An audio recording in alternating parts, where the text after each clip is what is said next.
Security system itu mata rantai, Pak Renner. Iya, mata Itu rantai. kekuatannya itu adalah kalau misalnya kita tarik rantainya, yang putus duluan itu adalah yang paling lemah kan pasti.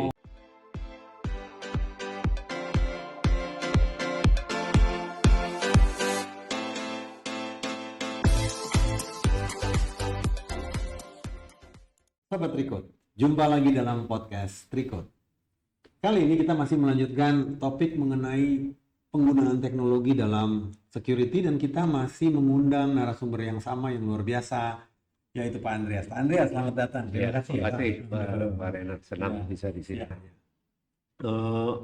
Kita juga ada istilah bahwa sebuah mata rantai, Pak Renner, Iya, mata itu rantai. kekuatannya itu adalah ditentukan oleh anak rantai yang paling lemah. Mata rantai yang paling lemah. Mata rantai yang paling lemah. Iya. Atau sebuah rantai ya, Iya, mungkin iya, ya. Sebuah iya. rantai, Rantai, kekuatannya kekuatannya. itu ditentukan oleh mata rantai yang paling lemah. Iya betul. Oh, Ya, iya, karena bukan ditentukan oleh yang paling kuat. Oh, Karena nanti kalau misalnya kita tarik rantainya, yang putus duluan itu adalah yang paling lemah kan pasti. Nggak mungkin yang iya, paling iya, iya, kuat betul, ya Pak betul. ya. Itu Nah, maksud kalimat itu ya. Iya, betul. Ini yang terakhir nih, Yang Pak, terakhir. tentang access control system ya. Jadi sedikit tips Tips, dari iya, saya. iya, iya, iya. Jadi apabila teman-teman ingin memasang access control system, Iya, itu iya. ada beberapa poin yang penting ya. Ya, ya. Nggak banyak-banyak nih saya kasihnya ya. Iya, iya, Yang iya. pertama itu pastikan bahwa di titik masuk dan keluar Iya, iya. itu selalu ada readernya.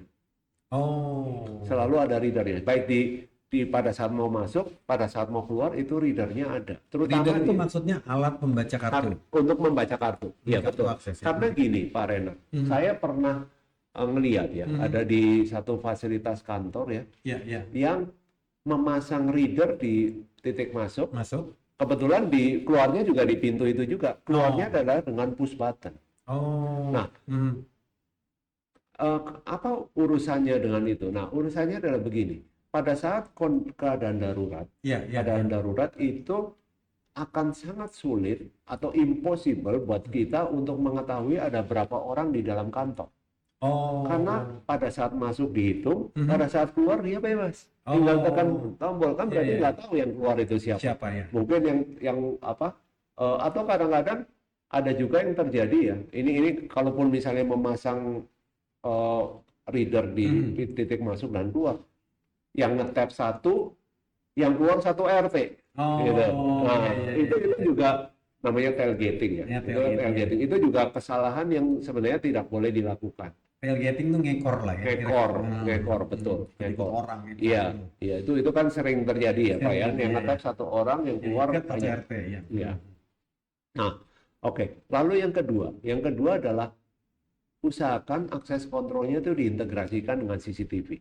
Oh. Itu minimal tuh Pak. Itu minimal. Minimal ada integrasi dengan CCTV. Kenapa? Oke, oke. Karena nanti pada saat terjadi pelanggaran juga kita lebih mudah melakukan namanya after the fact investigation. Oh, iya, iya. Jadi atau kalaupun misalnya ada sesuatu yang terjadi, itu kita Iya, bisa langsung monitor kan titik keluar masuk utama iya, dari iya, fasilitas iya. itu kita bisa langsung monitor secara real time. Iya, iya, Nah, iya. itu keuntungannya.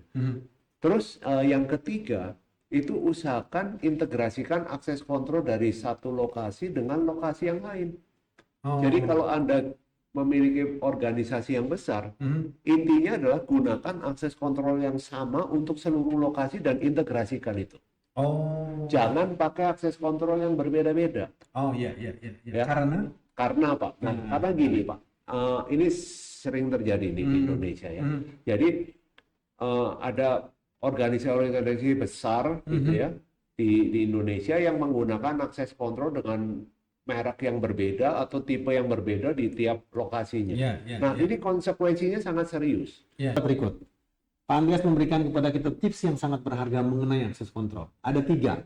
Yang pertama adalah gunakan reader in dan out, reader masuk dan reader keluar untuk melakukan identifikasi sehingga kita tahu siapa yang masuk pada saat kapan dan kalau dia keluar pada saat kapan.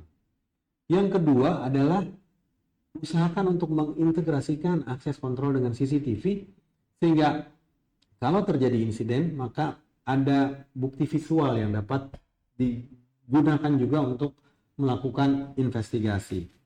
Yang ketiga adalah gunakan akses kontrol yang dapat terintegrasi untuk semua fasilitas perusahaan. Jadi kalau perusahaan ada di berbagai kota, maka gunakan akses kontrol yang terintegrasi, yang lebih baik tentu dalam satu platform gitu ya.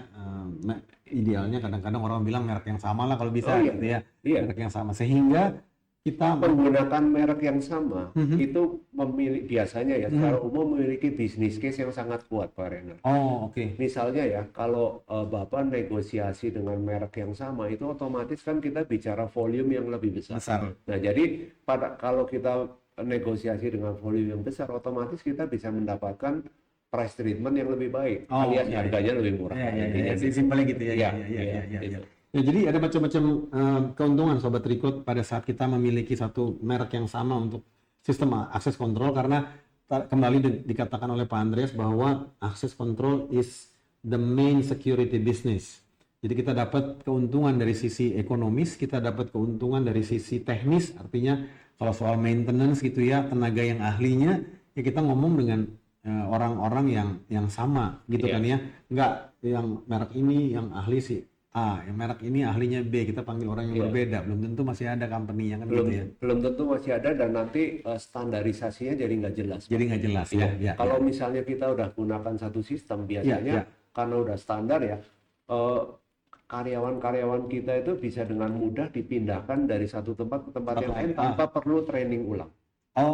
Iya. Betul. Jadi di platform HRD-nya dia hanya pindah tugas mutasi gitu, tapi selebihnya sama aja. Oke. Kan gitu ya Pak ya? Iya, betul. Iya. Sobat Recruit, demikian bahasan kita tentang security main business access control. Salam. Terima kasih. Terima kasih.